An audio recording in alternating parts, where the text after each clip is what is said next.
ఇవాల్టితో iBomma Ravi custody విచారణ ముగియనుంది. Last day పలు కీలక అంశాలపై ఆయన ప్రశ్నిస్తున్నారు. 4 గంటలుగా ఐబొమ్మ రవిని విచారిస్తున్నారు సైబర్ క్రైమ్ పోలీసులు. మొదటి రోజు కస్టడీలో భాగంగా వెబ్సైట్లు, సర్వర్లు, బెట్టింగ్ యాప్స్ నిర్వాహకుల సంబంధాలపై ఆరా తీశారు పోలీసులు. ఇక రెండో రోజు కస్టడీలో ఎస్బీఐ టర్మ్ ఇన్సూరెన్స్ లో ప్రత్యక్షమైన సినిమాలతో పాటు బ్యాంకు లావాదేవీలపై ప్రశ్నించారు. మూడో రోజు కస్టడీలో రవికి ఉన్న భారీ నెట్వర్క్ తో పాటు ఐపీ అడ్రస్ల మీద ఆరా తీశారు సైబర్ క్రైమ్ పోలీసులు. మూడో రోజు రవిని స్వయంగా విచారించారు Hyderabad CP Sajjanar. Ethical hackers ను కూడా పిలిచి సర్వర్లు, ఇతర అంశాల మీద అడిగి తెలుసుకున్నారు. నాలుగో రోజు కస్టడీలో బ్యాంకు ఖాతాలలో ఉన్న డబ్బుల తరలింపు, ఐపీ అడ్రస్లు, విదేశాల్లో ఉన్న నెట్వర్క్ పై ఆరా తీశారు పోలీసులు. ఐదో రోజు విచారణలో ఆధారాలు ఎదురుగా ఉంచి ఈఆర్ ఇన్ఫోటెక్ కంపెనీ పేరుతో డొమైన్ల కొనుగోలుపై ఆరా తీస్తున్నట్టు తెలుస్తోంది. అయితే కస్టడీ విచారణలో రవి పొంతనలేని సమాధానాలే చెబుతున్నట్టు సమాచారం. ఇవాల్టితో ఐబొమ్మ రవి కస్టడీ విచారణ ముగియనుంది.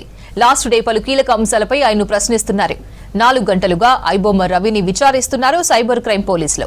మొదటి రోజు కస్టడీలో భాగంగా వెబ్సైట్లు, సర్వర్లు, బెట్టింగ్ యాప్స్ నిర్వాహకుల సంబంధాలపై ఆరా తీశారు పోలీసులు. ఇక రెండో రోజు కస్టడీలో ఎస్బీఐ టర్మ్ ఇన్సూరెన్స్ లో ప్రత్యక్షమైన సినిమాలతో పాటు బ్యాంకు లావాదేవీలపై ప్రశ్నించారు.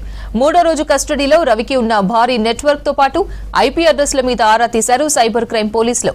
మూడో రోజు రవిని స్వయంగా విచారించారు Hyderabad CP Sajjanar. Ethical hackers ను కూడా పిలిచి సర్వర్లు, ఇతర అంశాల మీద అడిగి తెలుసుకున్నారు. నాలుగో రోజు కస్టడీలో బ్యాంకు ఖాతాలో ఉన్న డబ్బుల తరలింపు, ఐపీ అడ్రస్లు, విదేశాల్లో ఉన్న నెట్వర్క్ పై ఆరా తీశారు పోలీసులు. ఐదో రోజు విచారణలో ఆధారాలు ఎదురుగా ఉంచి ఈఆర్ ఇన్ఫోటెక్ కంపెనీ పేరుతో డొమైన్ల కొనుగోలుపై ఆరా తీస్తున్నట్టు తెలుస్తోంది. అయితే కస్టడీ విచారణలో రవి పొంతనలేని సమాధానాలే చెబుతున్నట్టు సమాచారం. ఇది అంశానికి సంబంధించి మరిన్ని డీటెయిల్స్ అజయ్ లైవ్ లో అందిస్తారు. అజయ్, ఐబొమ్మ రవి కస్టడీ వివరాలేంటి? విషయం తెలిసిందే. ఐబొమ్మ రవికి సంబంధించి 5వ రోజు, చివరి రోజు కస్టడీకి సంబంధించిన విచారణ కొనసాగుతుంది. ఉదయం 10 గంటల నుండి కూడా హైదరాబాద్ సైబర్ క్రైమ్ పోలీస్ స్టేషన్లోనే విచారిస్తున్నారు పోలీసులు. సో 5వ రోజు కస్టడీకి సంబంధించి కూడా ఆల్రెడీ 3.5 hours పైగా అవుతుంది ఐబొమ్మ రవిని విచారిస్తున్నారు. కీలకమైన ఇన్ఫర్మేషన్ అంటే పైరసీ రాకెట్ సంబంధించి ఐబొమ్మ నిర్వాహకుడిగా కీలకంగా వ్యవహరించాడు అనేది కొంతమేరకు సైబర్ క్రైమ్ పోలీసులు ఎస్టాబ్లిష్ చేసుకున్నారు. కాబట్టి ఎప్పుడైతే కస్టడీలోకి తీసుకున్నారో కస్టడీ మొదటి రోజు నుండి ఈ రోజు వరకు కూడా వివిధ కోణాల్లో ఐబొమ్మ రవిని పోలీసులు క్వశ్చన్ చేసిన సిట్యువేషన్. మెయిన్గా ఐబొమ్మ రవికి సంబంధించి వెబ్సైట్ల ద్వారా అటు సర్వర్లు, వెబ్సైట్లు, దీనికి సంబంధించిన అంశము అంటే నెట్వర్కింగ్ ఇష్యూస్ పైన మొదటి రోజు మొత్తం కూడా క్వశ్చన్ చేశారు. ఎందుకంటే ఈ ఐబొమ్మ సైట్లో ఏదైతే సినిమాలు అప్లోడ్ అవుతుంటాయో కొన్ని ఓటీటీల ద్వారా థర్డ్ పార్టీ దగ్గర కొనుగోలు చేసిన తర్వాత అప్లోడ్ చేయడము ఒక టైప్ ఆఫ్ మోడస్ ఆపరెండి అయితే, రెండవది నేరుగా వీళ్ళే రికార్డ్ చేసి వాటన్నిటిని కూడా ఐబొమ్మ సైట్లో అప్లోడ్ చేయడము రెండవది. అంటే ఈ అప్లోడ్ చేయడం కావచ్చు, లేకపోతే ఈ అంతా అత్యాధునిక technology, at the same time సర్వర్లు, వీటికి సంబంధించిన నెట్వర్క్లు, వీటి పనితీరు ఏ విధంగా ఉంటుంది అనే దానిపైన ఫస్ట్ డే మొత్తం కూడా ఐబొమ్మ రవికి సంబంధించి కస్టడీ విచారణలో క్వశ్చన్ చేశారు ఇటు సైబర్ క్రైమ్ పోలీసులు. రెండవ రోజు విచారణ జరుగుతున్న టైంలోనే అటు ఐబొమ్మ సైట్ కావచ్చు, లేకపోతే ఐబొమ్మ రవి కీలకంగా నిర్వాహకుడిగా ఉన్నటువంటి సైట్స్ అన్నింటినీ కూడా సైబర్ క్రైమ్ పోలీసులు క్లోజ్ చేయించినప్పటికి కూడా నెక్స్ట్ రోజు నుండే వేరే సైట్లలో ఈ పైరసీ సినిమాలన్నీ కూడా ప్రత్యక్షం అవడం కూడా మనం చూసాము. సో ఆ విధంగా ప్రత్యక్షమవుతున్న సైట్స్ సంబంధించి వాటిపైన క్వశ్చన్ చేశారు. ఎందుకంటే ఐబొమ్మ 1 అనేది నెక్స్ట్ డే తెరపైకి వచ్చింది. అందులో కూడా కొంతమేరకు సినిమాలు ప్రత్యక్షమవుతున్నాయి అనేది సైబర్ క్రైమ్ పోలీసుల దృష్టికి వచ్చిన తర్వాత వాటిని కూడా పరిశీలించారు సైబర్ క్రైమ్ పోలీసులు. ఈ విధంగా అంటే ఒక సైట్ వన్స్ క్లోజ్ చేసిన తర్వాత ఆటోమేటిక్గా అది రీడైరెక్ట్ అయిపోయేసి సెట్టింగ్స్ పెట్టుకొని ఉంటే వేరే దాంట్లో కూడా ఆ సినిమాలకు సంబంధించి అవన్నీ కూడా ప్రత్యక్షమయ్యే అవకాశం ఉంటుంది అనేది కొంతమేరకు ఇటు సైబర్ ఎక్స్పర్ట్స్ నుండి కూడా కొంతమేరకు ఇన్ఫర్మేషన్ ఉండడంతో ఒకవేళ ఆ సైట్స్ క్లోజ్ చేసినా కూడా అవి ఆటోమేటిక్గా సెట్టింగ్స్ ఆల్రెడీ చేసి ఉంటాయి కాబట్టి ఇంకో దాంట్లో అది ఓపెన్ అయ్యే అవకాశం ఉంటుందా అనే కోణంలో కూడా ఐబొమ్మ రవిని క్వశ్చన్ చేశారు రెండవ రోజు. దాంతోపాటు ఎస్బీఐ సంబంధించిన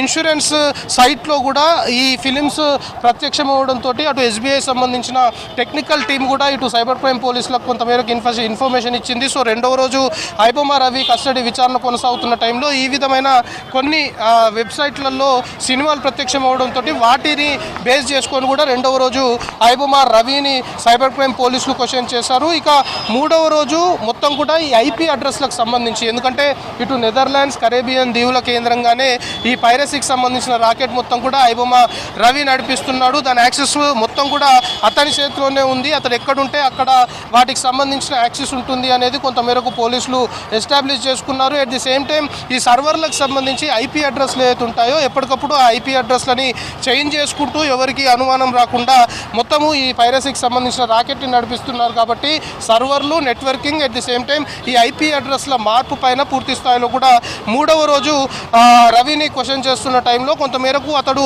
ఇంకా చాలా సైట్లకు సంబంధించి, అంటే ఇప్పుడు ఐబొమ్మ కావచ్చు, బొప్పం టీవీ, దాంతోపాటు కొన్ని వెబ్సైట్లను సంబంధించి మాత్రం సైబర్ క్రైమ్ పోలీసులు గుర్తించారు. ఇంకా చాలా సైట్లు ఇదే విధంగా నిర్వహిస్తున్నాడు అనే కొంతమేరకు అభియోగాలు, ఆరోపణలు ఉండడంతో ఇటు ఎథికల్ హ్యాకర్స్ని సైతం పిలిపించి కొంతమేరకు చెక్ చేయించారు సైబర్ క్రైమ్ పోలీసులు. ఎందుకంటే ఆ సైట్స్ సంబంధించి మొత్తము డేటా ఇప్పుడు కూడా ఐబొమ్మ రవి తన వద్ద ఉన్నటువంటి హార్డ్ డిస్క్ సంబంధించి కావచ్చు, లేకపోతే ఇతరేతర టూల్స్లో ఉన్నటువంటి డేటాను మొత్తం కూడా ఎరైజ్ చేసినట్లు సైబర్ క్రైమ్ పోలీసులు గుర్తించారు. సో వాటిని రిట్రీవ్ చేయాలి అన్న, గతంలో అక్కడ యాక్టివిటీస్ సంబంధించి కాస్త ఇన్ఫర్మేషన్ రావాలి అన్న కూడా ఇది మొత్తం కూడా సైబర్ ఎక్స్పర్ట్ సూచనల మేరకు ఎథికల్ హ్యాకర్లకు సంబంధించి వాళ్ళ నుండి వీళ్ళకి సంబంధించిన ఇన్ఫర్మేషన్ తీసుకోవాలని కూడా సైబర్ క్రైమ్ పోలీసులు భావించి మూడవ రోజు కస్టడీ విచారణ జరుగుతున్న టైంలో ఇటు ఎథికల్ హ్యాకర్స్ని కూడా పిలిపించి కొంతమేరకు దానికి సంబంధించిన ఇన్ఫర్మేషన్ తీసుకున్న సిట్యువేషన్. ఇక నాలుగో రోజు మెయిన్గా బ్యాంక్ ఖాతాలకు సంబంధించి, ఎందుకంటే ఐబొమ్మ రవికి సంబంధించి అసలు పోలీసులకు లీడ్ దొరకడం కూడా ఇటు బెట్టింగ్ యాప్స్, గేమింగ్ యాప్స్ సంబంధించిన ప్రకటనలు ఐబొమ్మ సైట్లో రావడము, వాటి నుండి ఫినాన్షియల్ ట్రాన్సాక్షన్ జరుగుతున్నాయని ఒక లీడ్ తోటే ఐబొమ్మ రవిని పట్టుకున్నాము అనేది సైబర్ క్రైమ్ పోలీసులు ముందుగా చెప్పిన అంశం. కాబట్టి అటు బ్యాంక్ ఖాతాలకు సంబంధించి ఐబొమ్మ రవి బ్యాంక్ ఖాతాలు ఏవైతే ఉంటాయో ఆ బ్యాంక్ సంబంధించిన వాటన్నిటికి కూడా ఇప్పటికే సైబర్ క్రైమ్ పోలీసులు లెటర్ రాశారు. వాటి నుండి ఆ బ్యాంక్ ఖాతాలకు సంబంధించిన వివరాలు కూడా సైబర్ క్రైమ్ పోలీసులకు చేరనున్నాయి. ఇక ఈరోజు ఐదవ రోజు ఉదయం నుండి కూడా ఎంటైర్గా ఈ పైరసీ రాకెట్ సంబంధించి మొత్తము మానిటరింగ్ ఏ విధంగా జరిగింది, సర్వర్లు, నెట్వర్క్, దాంతోపాటు ఇతనికి ఎవరెవరు సహకరించారు అనే కోణంలో ప్రశ్నిస్తున్న క్రమంలో ఐబొమ్మ రవి మాత్రము తనకి ఎవరు సహకరించలేదు, తాను ఒక్కడే ఈ ఎంటైర్ పైరసీకి సంబంధించిన వ్యవహారంలో ఇన్వాల్వ్ అయ్యాను అని చెప్పుకొస్తున్న అంశం. కానీ ఫినాన్షియల్ ట్రాన్సాక్షన్స్ అనుకోవచ్చు, లేకపోతే ఇతరేతర అంశాలన్నింటినీ బేస్ చేసుకొని ఐబొమ్మ రవిని సైబర్ క్రైమ్ పోలీసులు క్వశ్చన్ చేస్తున్నారు. సో ఈరోజు కస్టడీ విచారణ చివరి రోజు కావడం, మరికొన్ని గంటల్లోనే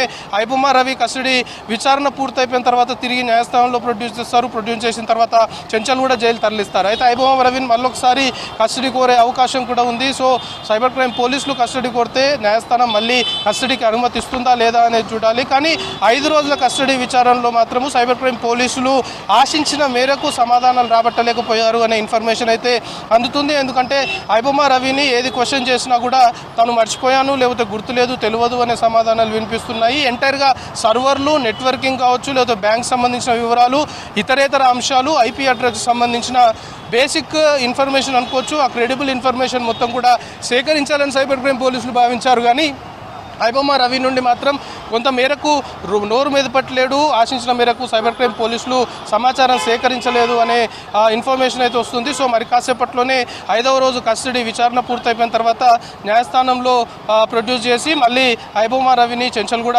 జైలుకి హైదరాబాద్ సైబర్ క్రైమ్ పోలీసులు తరలించనున్నారు. అపర్ణ.